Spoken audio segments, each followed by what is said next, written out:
In this video we will see BDC session method. So let us see the agenda for this session. First we will cover the overview of session method, then we will see the function modules that are being used in the session method. So whenever we have to transfer the large amount of data, that is between 10,000 to 1 million, then we are making use of session method. So there is basically two-step process, that is to create a session and to process a session.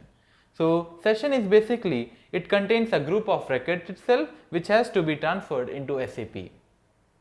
So there are some function modules that we make use in session method, that is BDC Open Group, then BDC Insert and BDC Close Group. So let us look at what exactly BDC Open Group is.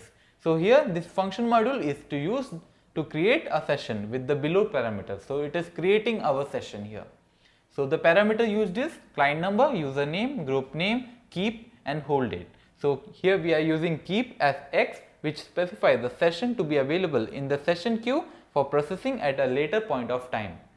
Moreover, just call the function module and provide the above parameters. These all are the parameters here. So our session would be created. So our function module BDC Open Group is creating our session. So our next function module is BDC Insert. So this function module is to transfer the data from the BDC structure into the session.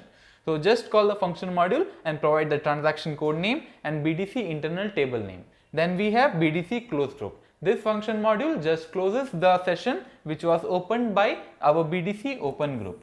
Then we have to, once our session is created, we have to process the session. So in the next video we will see how to create or how to process the session.